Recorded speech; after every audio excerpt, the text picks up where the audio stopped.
qu'est-ce que vraiment cela est par rapport à une méthode de vaccination conventionnelle.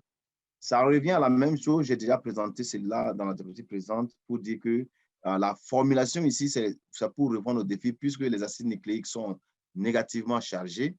Pour les faire rentrer dans les cellules, ce n'est pas évident. Alors, puisque la membrane aussi est négativement chargée, alors il faut les mettre dans des capsules. Et cette formulation permet qu'elles rentrent. Lorsqu'elles rentrent dans les endosomes, elles sont processées. Mais les endosomes, elles seront dénudées, lues par les ribosomes. Et vous voyez que, par exemple, dans le cas par exemple, de la spike protéine, elle pourra être maintenant traduite et dans les protéosomes. Et toujours, il faut qu'il soit processé dans les protéosomes et en ce moment présenté. Alors, elles seront présentées par les molécules de classe 1. Okay?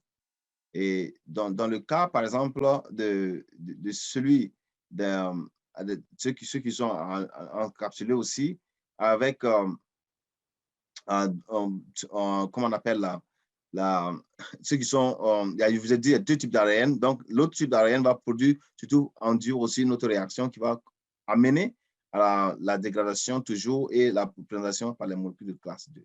Que ce soit classe 1 ou classe 2, cela vise dans le but, c'est surtout pouvoir induire la réaction immunitaire, puisque ceux-ci vont être maintenant reconnus, par exemple, par les CD4 qui vont maintenant enclencher la réaction immunitaire.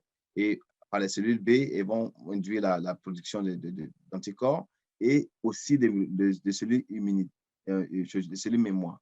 Par exemple, dans le cas de COVID, on n'a pas encore démontré combien peut durer par exemple, la protection, parce qu'on ne connaît pas encore l'immunité. Il va falloir des études pour montrer. Mais la vaccinologie consiste à vraiment induire une bonne réaction en sorte qu'on ait non seulement la production d'anticorps neutralisants ou bien des anticorps bactéricides, mais ou viricides, mais aussi d'avoir une réponse qui induit des cellules B mémoire, des cellules T mémoire, des cellules NK mémoire, donc pour qu'elles puissent protéger au cas où il y aura une autre infection.